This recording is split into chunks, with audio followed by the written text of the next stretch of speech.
Welcome to Roll to Save, the RPG history podcast. Legend of the Five Rings.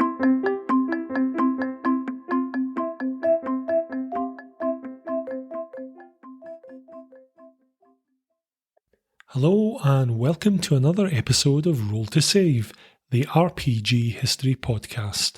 I'm your host, Iain. On today's show, we're going to be looking at Legend of the Five Rings, AEG's fantasy RPG set in the Emerald Empire of Rokugan. Unlike a lot of RPGs, L5R started out life as a collectible card game of all things, but its rich, magical background was so well suited to telling stories, it very quickly became an RPG in its own right. We'll take a look at its various editions, some of the more notable supplements released along the way, and where the game is nowadays. We'll also scut around the issue of my rather costly addiction to CCGs back in the day. So, without further ado, where are we off to, voiceover lady? History.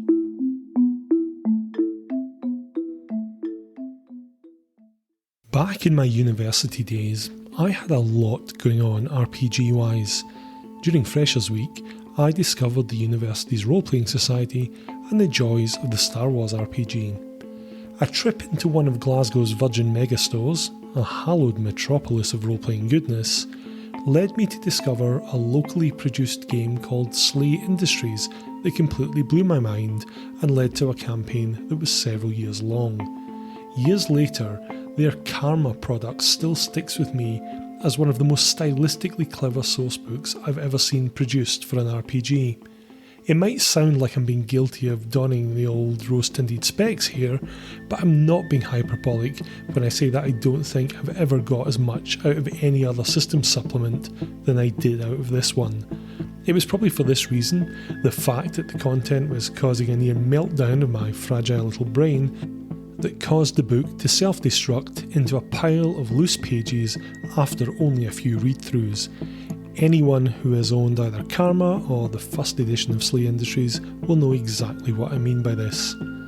A subscription to the wonderful Valkyrie magazine introduced me to a little company called White Wolf, which resulted in a buying frenzy that some might have dubbed obsessive and a desire to own every new book and system they produced. Rather embarrassingly, it also fueled a desire to run a crossover campaign. Wouldn't it be so cool to get all these supernaturals together in one game? Thankfully, mercifully, that never happened. I realised what a horrible idea this was and pulled the plug before this monstrosity was spawned. Nonetheless, I ran games of Vampire, Mage and Wraith and ended up buying up other books that were birthed during this renaissance of darker games. Cult and Nephilim were two of my favourites, although after one abortive attempt to run the latter, I realised how something could be cool on paper and extremely impractical, complex and unwieldy in execution. However, competing for my attention and the contents of my wallet was a little something called the collectible card game craze.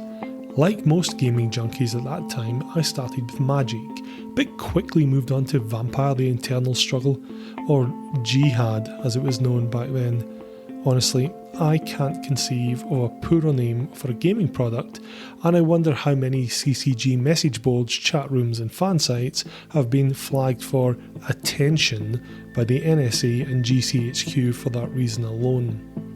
I enjoyed both games immensely, but as Inquest magazine showed me, the market was filling up with hundreds and hundreds of games. If Magic and Vitesse were good, why shouldn't I check out all the others? This is where the deceptive lure of CCGs is so insidious and so clever. Compared to investing in a new RPG, the entry footprint of a CCG is relatively small. A couple of boosters and a starter, at least back in the 90s, would set you back a tenner. It was once you got hooked that they got their claws into you and things really started to hurt. Nonetheless, I embraced this new hobby with gusto. In addition to Magic and Vampire, I dabbled in Star Wars, Star Trek, Illuminati, Rage, Middle-earth, Mythos, The X-Files. The list was fairly long. The dangerous thing though, I enjoyed them all.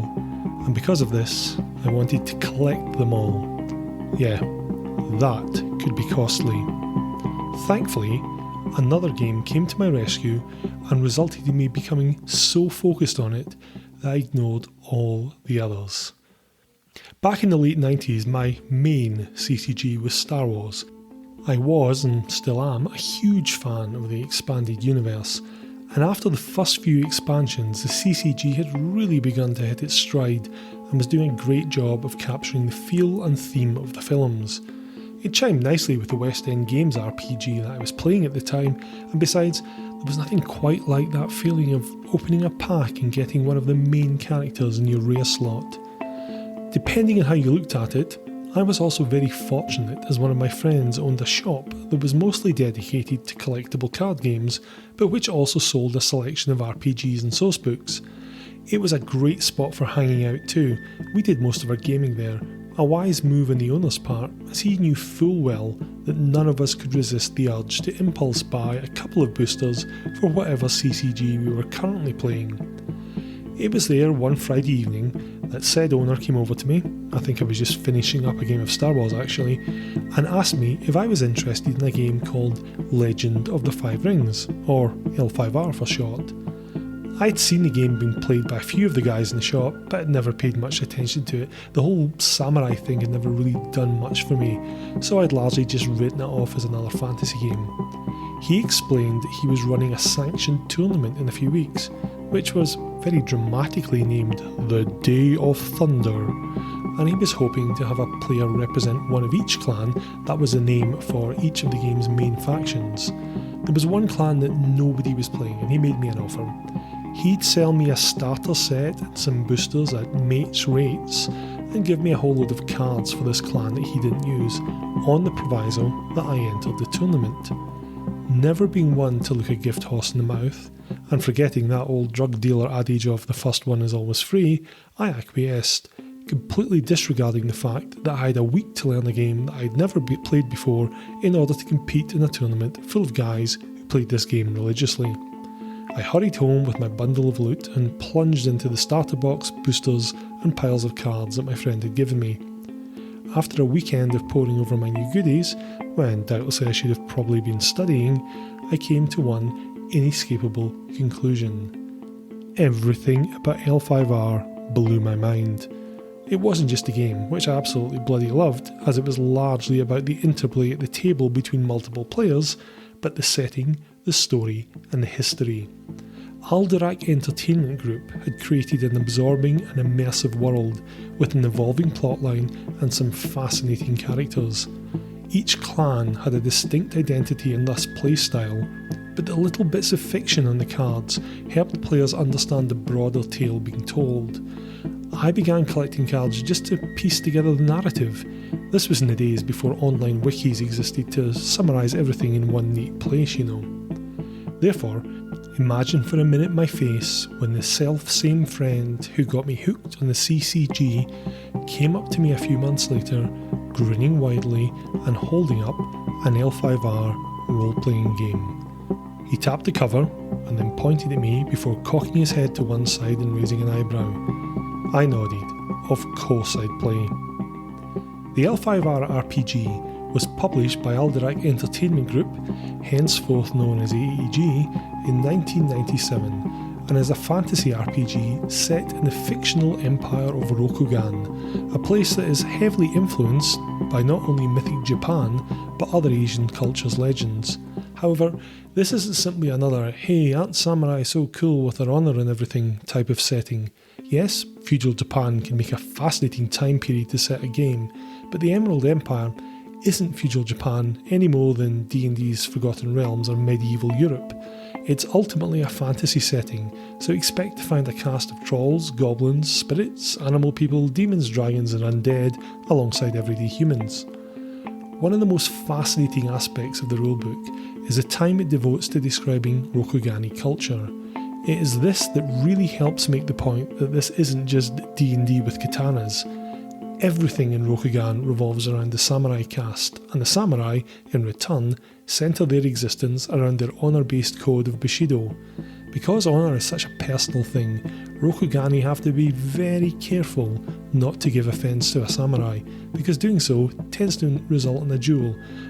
or being cut down if you're an unfortunate peasant. As a result, a culture has developed that is painfully polite and extremely carefully spoken. Rokugani do not value honesty, they value people who appear sincere in what they say. Outbursts of passion are considered uncouth, and a samurai is expected to maintain a dispassionate, emotionless demeanour at all times. Needless to say, there are some characters who excel at needling away at this mask. Indeed, a quick mind and a sharp tongue are just as deadly as a good sword arm in Rokugan, and the potential for courtly intrigue in this setting is huge.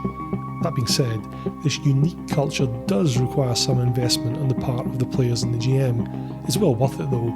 As I said, without this backdrop, L5R can quickly just become generic fantasy game with an Asian twist. Unlike the CCG and its expansions, which forged ahead with the timeline of the Emerald Empire, the RPG is set before the main action of the card game, taking place a couple of years prior. The setting is extremely rich, detailing everything from the day-to-day life of the people of Rokugan, all the way to the creation of the world by the divine sun and moon. Players take on the role of samurai, the nobility of Rokugan, and they can choose to be either bushi, warriors, or shugenja, priests and priestesses who receive magical powers from the divine beings they worship. Because of how much care and attention has been poured into the setting and its background, it's possible to run many different kinds of story, from investigative to courtly to horror based. As we'll see later on, AEG took this diversity to heart when writing adventure modules. Character creation is points based, with players allocating values to traits, that is, innate abilities such as strength, intelligence and perception, and then skills, which are learned abilities that a samurai is taught throughout their life. Skills might be things such as swordplay, calligraphy or oratory, basically anything you could learn at school. They were also broken down into high skills and low skills, with the former being courtly skills, the kind of things that good samurai were expected to use in their day-to-day. Prowess with a sword, the tea ceremony, and origami, these are all examples of proper high skills. Low skills, on the other hand, well, this includes things like poison, gambling, and stealth, things that are generally useful but which are considered beneath a samurai and will probably result in the loss of honour if you're caught using them. Alongside these two numbers is the concept of rings, and yes, there are 5 of them. A ring is, with one exception, a pair of traits. For example, the Ring of Earth is made up of stamina and willpower. The ring's value is the lower of these two values. The 5th ring, Void, or more accurately, Nothingness, represents an inner reserve of strength and points that a character can use to pull off great deeds in times of need. The value of rings are important for a number of reasons, but 2 major ones stand out. The first is that they are key to advancing your character's insight. This is a number made up of your total rings multiplied by 10 and your total points and skills. At a certain threshold, this unlocks more powerful abilities. For Bushi, this equates to powerful moves that can be unleashed in combat, whereas Shugenja become better at spellcasting. The second use of rings comes down to magic. Each spell is key to a specific ring. A Shugenja will be using the value of the ring when attempting to cast a spell of the corresponding element. Depending on what clan and role a player takes determines their honour and glory, 2 facts of life that are of immeasurable importance to samurai. Glory can be thought of as social rank.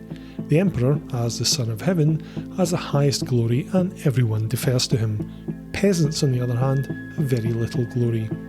Characters generally earn glory through great acts of daring-do and courage. Honour, on the other hand, is a character's investment in the concept of Bushido, the code of the samurai, and their belief in its righteousness. Characters with a high honour are seen as trustworthy and are generally treated better than characters with a low honour. However, they have to constantly live up to higher standards than a character with low honour, who can generally behave in a much more selfish manner. When put into situations where they could compromise their beliefs, honourable characters can fall back in their honour ranks to try and salvage the situation. Character creation was rounded out by a system of advantages and disadvantages. The former were good aspects of your character that cost you points, whereas the latter were detrimental to your character and gave you points. One fun aspect of this was that certain merits were cheaper for certain clans. Crab Clan samurai were more likely to be big lads, and therefore the large advantage cost them less, whilst those pretty boys in the crane found it cheaper to purchase Benton's Blessing, the standard "you're good looking and charming" advantage. When it comes to the system, L5R uses AEG's roll and keep system. In short, when faced with a task, the GM gives the player a target number, or TN, and the player then rolls a number of dice equal to the appropriate trait and skill, and keeps a number of dice equal to the trait. If they roll equal to or over the TN, they succeed. For example, in combat, a character will roll agility and the relevant weapon skill to hit, keeping the number equal to their agility. The system can become more nuanced through the concept of raises. If you want to do something extra fancy, you can raise the difficulty of the TN by 5. If you then succeed in your roll, you pull off a more spectacular victory. Magic makes great use of this to do things like extending the duration, range and effects of spells that are cast.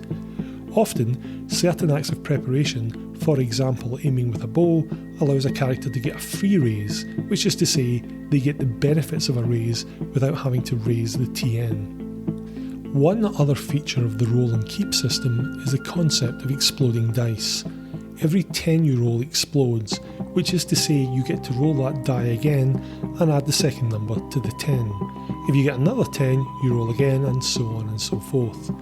While the system is a lot of fun, it does mean that combat is pretty lethal, a reputation that L5R established fairly early on in its run. The really great thing about the core L5R book though was it was a complete game. You had everything you needed to start running adventures out of the box. There was a complete guide to the history of Rokugan, an overview of life in the Emerald Empire, comprehensive character creation rules, 2 schools for each clan plus rules for Ronin, masterless samurai for those angsty edgelords out there, detailed skill resolution and combat systems, which included rules for skirmishes, duelling and mass battles, more information on weapons, armour and equipment. Seriously, I didn't realise there were that many varieties of arrow out there. Details on Rokugani religion, a magic system with a ton of spells, GM tips galore, a bestiary, some fun maps and a starter adventure. Whew. Somebody certainly took a leaf out of Warhammer Fantasy Roleplay's book. However, with hundreds of fans of the CCG clamouring for more, the folks at AEG did not rest on their laurels. Over the next 3 years, they released no fewer than 35 supplements. Foremost amongst these were the Way of the Clans series. Splat books, they gave a detailed overview of the history, structure and culture of Rokugan's great clans, along with expanded character creation rules. A particular fan favourite, and which played in nicely with the Rokugani theme of ancestor worship, were the history tables, which allowed you to establish a legacy for your character's family. Perhaps your ancestor was a hero, a villain, or something else. Regardless, these tables were great fun for players and GMs alike. In a nice nod to the CCG, each of the clan books also included sample decks for each clan. However, by far the most interesting thing in the clan books were the new schools they included. Schools were the roles the players chose for the samurai. Whilst in the core book they were limited to Bushi or Shigenja for the main families in a clan, the clan books allowed for more variety. Why not be a diplomat, an engineer, a witch hunter or a courtier? These offered more variety for players and GMs alike and really expanded the scope of what could be done with the game. There were also extensive write-ups for prominent NPCs for each clan, and these, along with the substantive history chapters, help breathe life into Rokugan. This is vital for a setting that wants to break away from accusations that its subject matter is entirely made up of idealised stereotypes. By having different characters with distinct personalities, motivations and backstories, it goes a long way to showing, look, it's not just some D&D samurai mashup where everyone spends the whole time screaming about honour and killing themselves when they do something wrong. Of course, these books weren't perfect. There was definitely a feeling of power creep, and that whichever clan had most recently received their clan book was flavour of the month. Following on from the success of these books though, clan books were released for the minor clans, Ronin, monks and the Naga, the mysterious serpent people from Rokugan's past. These broadened the scope of what could be played, but some players felt that they took away from what had always been the focus of L5R, the great clans and their families. Fun as the clan books were, these weren't the only products produced by AEG. A whole swathe of adventures, all dealing with different themes, were released between 1997 and 2000. Taking a leaf out of early D&D's book, these were numbered and coded to give the prospective GM a good idea of what was being covered. For example, the S series of adventures dealt with the Shadowlands. The B modules were themed around Bushido, whilst the M adventures all revolved around magic. In total, there were 11 modules released, with 3 dealing with the Shadowlands, 2 with Bushido, 2 with magic, 1 with the Imperial City, 1 with intrigue, and 2 with the infamous City of Lies. 3 of these products, City of Lives, Tomb of Auchiban and Otosanuchi, were large box sets that contain multiple booklets and other goodies such as maps. These box sets are generally held in very high regard. City of Lies in particular is frequently cited as one of the high points of the original L5R run. This use of numbered modules and box sets was also a clever marketing strategy. In a day and age where the market was dominated by storytelling games, and where supplements were more concerned with character building than with published adventures, the L5R products tugged at a cord of nostalgia. The way they were presented was similar enough to D&D that many gamers, consciously or not, felt a natural affinity with them. Various other source books were published that were neither splat book nor adventure, but special mention must be given to the Book of the Shadowlands. Published like an in-world document, the Book of the Shadowlands largely relegates any game crunch to sidebars, and instead provides an extremely atmospheric look into one of the game's darkest settings. As someone once put it, this publication was more like an immersive storybook than just happened to have RPG rules included. Rereading this book, you get the impression that there was an intention to publish a lot of volumes in a similar style to this, and while some later books like Way of the Shadow attempt this to a degree, none of these publications comes close to Book of the Shadowlands in terms of atmosphere or presentation. Saying this and taking it all into account, it should come as no surprise that L5R won the Origins Award for Best Role-Playing Game of 1997. So far so good. However, AEG were about to introduce something that would divide fans.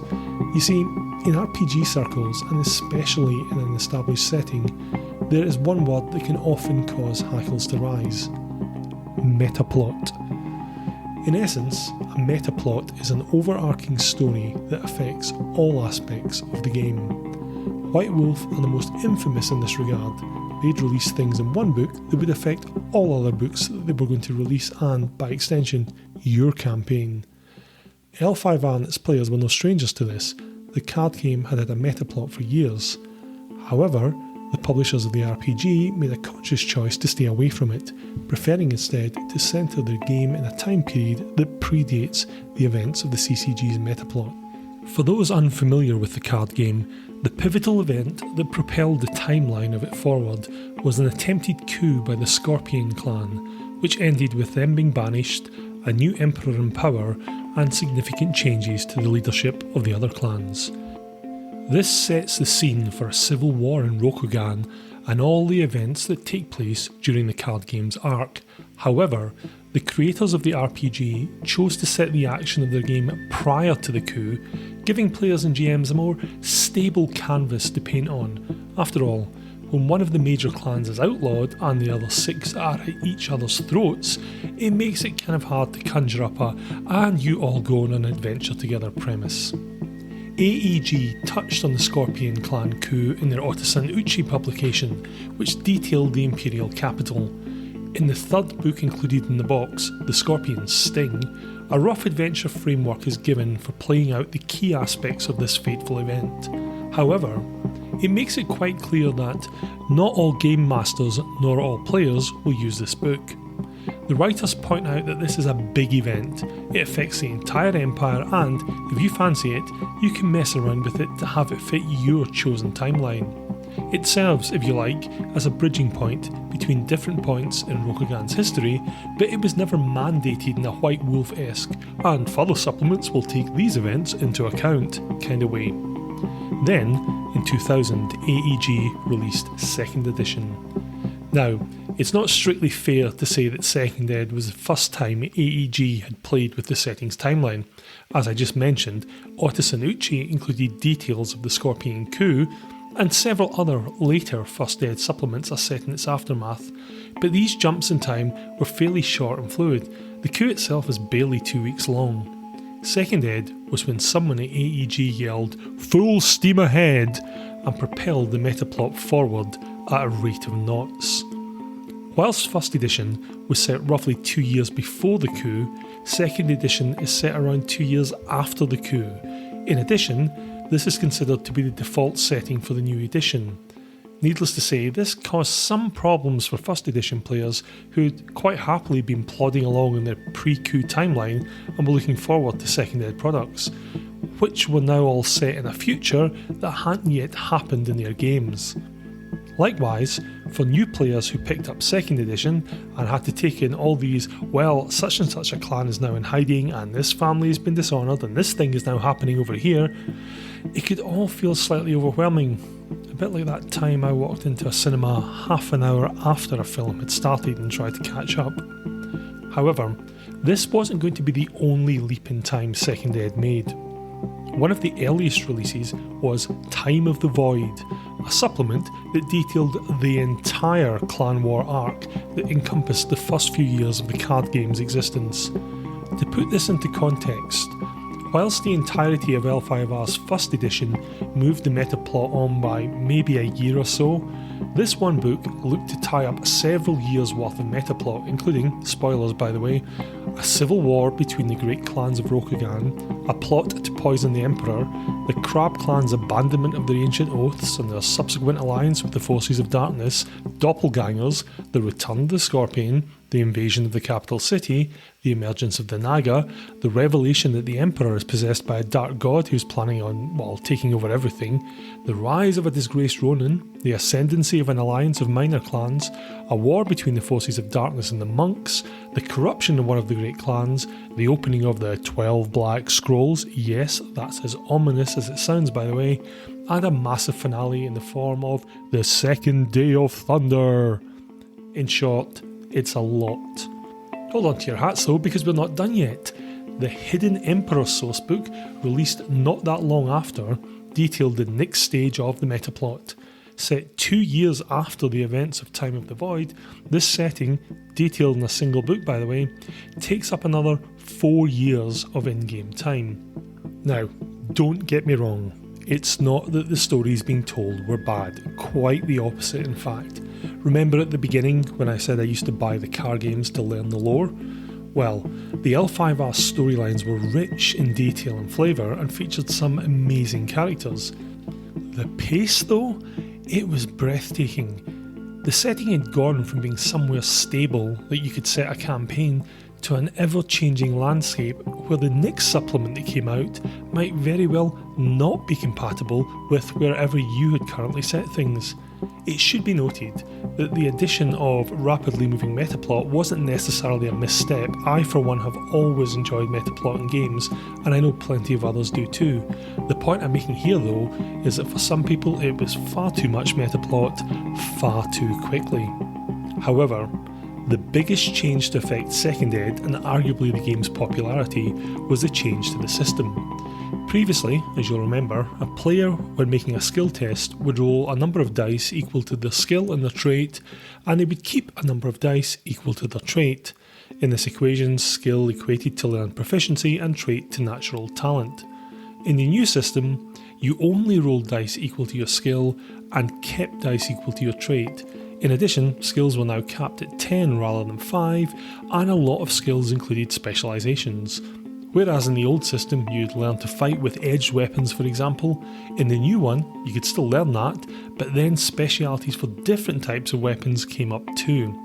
To this day I don't know why they changed from the old system to the new one. Indeed, given that they went back to the system of rolling trait and skill for 3rd edition, I think that's a tacit nod to the fact that this new system simply didn't work.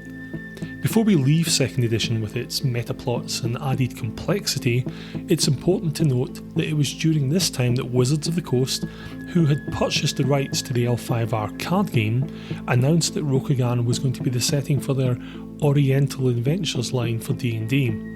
As a result, aside from a few books released at the beginning of the 2nd ed run, most of its products were dual stat affairs, including D20 and Roll and Keep rules. D20 L5R didn't survive for long, and I'm not sure its passing was mourned by many, but it was an interesting anomaly nonetheless. Come 2005, a 3rd edition was released which included, amongst other things, an update to the storyline to bring it in line with where the CCG was at that time, and a Legend of the Burning Sands sister game. In L5R canon, the Burning Sands was an area roughly to the north of Rokugan, with its settings being a gestalt of Near Eastern and European myths and legends. I never played the game. I bought a single starter for the spin-off CCG and wasn't too impressed, so I can't comment on how it played. I do think, however, that it could have worked as a source book for another part of the world that Rokugan occupied, but then again, that took the focus away from the isolationist Rokugani and their drama. Production of new material for the L5R RPG had slowed massively by this point, and in the 5 years of 3rd edition's run, it saw only 10 supplements released. However, 3rd edition succeeded where 2nd hadn't, by returning to the system previously outlined in 1st edition, therefore making it compatible with the various excellent supplements released for that earlier version. In addition, some serious work was put in to clean up some of the rules bloat that had accumulated over the lifespan of 1st edition, and also to clear up some of that flavour of the month power creep that I mentioned previously. The designers also made skills more desirable, with benefits for taking them at certain levels, which eliminated the sometimes purely mathematical approach to deciding between traits or skills that people had seen in 1st edition. When it came to character creation, the core book expanded beyond the options provided in 1st ed and allowed for characters to be Bushi, Shugenja, Courtiers, or one of a clan's more specialist schools. Just like 1st edition, the main rulebook was a complete product. You had everything you needed in here to run a game, and you had rules for setting it in whatever point of Rokugan's history you wanted without being tied to a constantly shifting metaplot. In 2010, in the run-up to the release of the 4th edition of L5R, I stumbled upon the developers' diaries that were put online cataloguing the game's construction. By this point, L5R was something I had fond memories of, but which I was not actively playing. However, reading those diaries suddenly reignited my interest in the setting and the game. What was being described to me here seemed to be the complete version of L5R. Not only did it include the cleanest set of rules to date, from everything from character creation to combat, it was also not tied to any particular part of Rokugan's vast and still developing metaplot. Instead, it provided advice for setting your campaign in whichever period suited your tastes best. It was a hefty old book, over 400 pages in length, and it was simply packed. Now, I won't go over the ins and outs of every section. 4th edition takes a very similar structure to the core books that have gone before and builds on them, but one section that really stood out was the GM's chapter. In this, there is some fantastic advice on writing all different kinds of adventures, but the part that I really loved was a piece explaining the differences in structure between Western and Asian stories. It's great reading, even if you're not planning on running L5R. Is it perfect? Of course not, but it certainly feels more complete and more L5R than the previous 2 editions had. This was the last version of L5R the AEG would produce, and in 2018, Fantasy Flight Games bought the license. Of course they did, they own everything these days. They have since released 5th edition. Now, I'll hold my hands up here and say I've never played it. Fantasy Flight's penchant for bespoke dice for everything they produces kind of put me off, but reviews I've read seem largely positive. It certainly seems to keep true to the spirit of the original, with a focus on the culture and drama inherent in the setting, rather than degenerating into an outing of katanas and kaiju. Oh, and like most Fantasy Flight products, it is of course beautiful to look at. So there we have it. 25 years after the CCG released, L5R is still going strong as an RPG. If you haven't given it a try, I'd strongly recommend checking it out. If the Fantasy Flight version seems a bit pricey, actually who am I kidding, it is a bit pricey, a quick sweep of eBay should be able to net you a copy of First Edition and everything you need to get started in telling stories in Rokugan. It's an extremely rich, immersive setting. Just be prepared for you and your players to spend the time learning the Rokugani culture if you truly want to get the full experience. Believe me though, it's well worth it. Before long, you'll be verbally sparring in the winter courts of the Crane, delving into forbidden lore in the libraries of the Phoenix, foiling the machinations of the Scorpion, or fighting alongside the Crab as they defend the Empire from the encroachments of the Shadowlands. And believe me, you'll love it. After all, as a wise Rokugani saying goes, we tell the tale of heroes to remind ourselves that we also can be great. Oh, and speaking of which, for those of you still wondering about that tournament that got me dragged into this whole thing in the first place, I ended up coming in second. Beginner's luck or a natural flair for strategy, you decide. And that was our brief history of Legend of the Five Rings. We hope you enjoyed it. We're a monthly podcast about the history of tabletop role-playing games. If you want to get in touch with us, please find us on Twitter at Save Podcast or on Facebook by searching for Roll to Save. You can also email us at roll.to.save.pod@gmail.com. That's a lot of dots. If you enjoyed this episode, then please consider leaving us a review on your podcast directory of choice.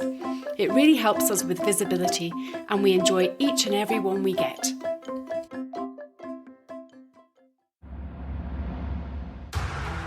Are you looking for a D&D podcast with a dark side? Something more like Game of Thrones and less like Monty Python? Tale of the Manticore is part dark fantasy audio drama, part solo D&D RPG. There's no plot armor here. The dice make all the important decisions. Join me as I resurrect the excitement, wonder, and emotion of old school D&D. Made for a mature audience, Tale of the Manticore is both a fiction and a game. It's the story where chaos rolls.